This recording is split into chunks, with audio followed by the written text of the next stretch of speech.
Gary, would you say that Facebook is one of the most important social networks out there? It's the one to, if people are going to choose and try to, not use all these different products and kind of put themselves down, like, do you In think which that, context? I mean, obviously when you look it's at sheer numbers of people on the network? From a business standpoint or from a personal standpoint?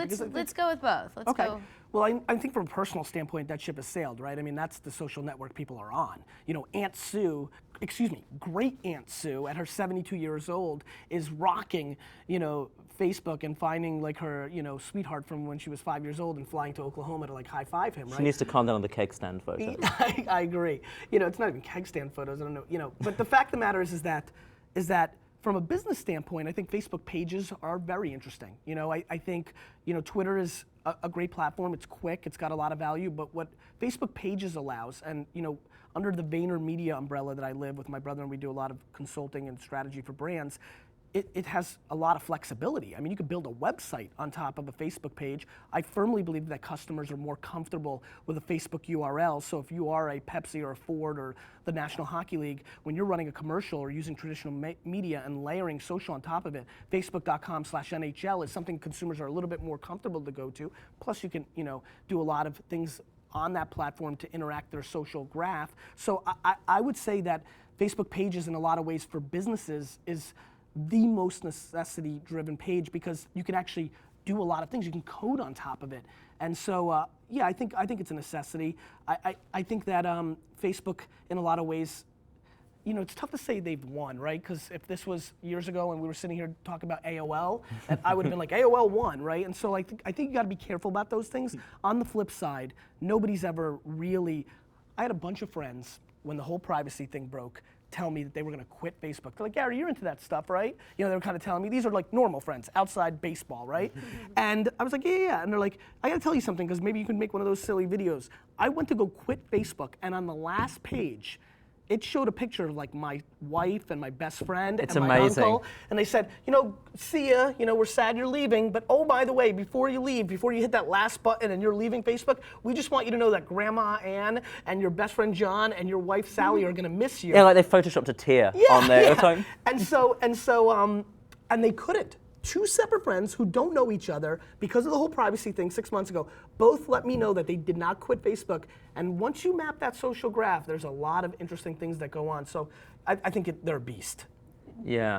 Do you think that it's getting to a point where there's kind of what Gary said, there's so much noise that it's tough to map that social graph a bit? Well, I think it's strange that like Facebook has managed to very cleverly become synonymous with your actual friends. Like that whole "we're going to miss you." It's like, no, you're not. You're sitting right here, and it's like, no, on this screen we're going to miss you. It's so messed up, and I think there is actually a strange difference, and it's sort of generational as well, where people like Gary and I who sort of came into the internet before Facebook see it. You mentioned like catching up with old friends and like all this idea. People who are coming into Facebook now never had the idea of ever losing touch with old friends. Like to them, it is synonymous with their social graph, and in fact, there are a lot of friends who they've never met, and that's what to me is slightly strange about Facebook, and is potentially really interesting, but potentially really damaging to social relationships. Is this idea that, because I've like poked them on Facebook this week, I've had my interaction quota with them, and yet you never lose touch with anyone. That's great.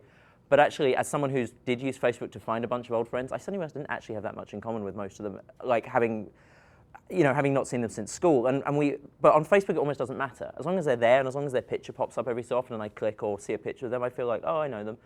And I worry that we're going to end up with fewer real, meaningful relationships. And I don't know. 20 years from now, we might have just all adjusted, and it might be fine. But it is a bit worrying when your only interaction with somebody is that little picture. So that the idea of missing that avatar isn't enough to make you stay on something. I think the flip side is, I don't think we ever had that many meaningful, I don't see how in any way Facebook is going to shrink meaningful relationships. I think we lived with a pretty small number of meaningful relationships.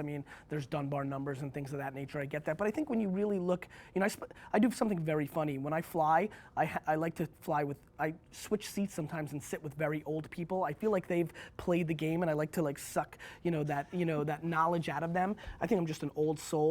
I think people have very small graphs. I think life is kind of pretty basic, and I think the one thing for me, and listen, this comes down to DNA, because I'm very different than, let's say, my dad, right? Very different. We're polar opposites. So I get a good sense of like the other side. I like people, and I like to me, a poke is such baloney, and I'm with you. On the flip side, I feel like that's a human being that I might have had 00, Robert Parrish-like interaction with my whole life. And so maybe just that little something means something. To me, when I open the door for somebody and they, in the city and they walk through, if they turn back and give me a smile instead of just walking through, that changes the whole complexity of like the way I feel. And I just wonder, if that's what's being replicated. And some way, I'll be honest with you, I think this stuff is making it more scalable, not less scalable as a lot of people think. I actually agree with you, except my concern is that and I don't think it's about having more friends. I think the trouble is, does it dilute the interactions you have with those who would be your core friends? And do you get to the point where, because you have 10,000 people and because you're on Facebook all day, you feel like with the charity thing, you feel like, oh, I've done my bit for socializing today. And actually you haven't spoken to another living soul apart from opening the door for them. I think what's really neat about our generation is I've been able to live life enough with and without this stuff that it's interesting. For all the social, everybody knows me as like, I'm social dude. I was insanely not social. I was very focused on building my career. I didn't go out with my good friends. I was hustling. It blows my mind how much more social I really am now because of things like Google Calendar and things that can actually manage relationships, like somebody hitting me up on my wall a couple times. Squeaky wheel gets, the grease kind of thing.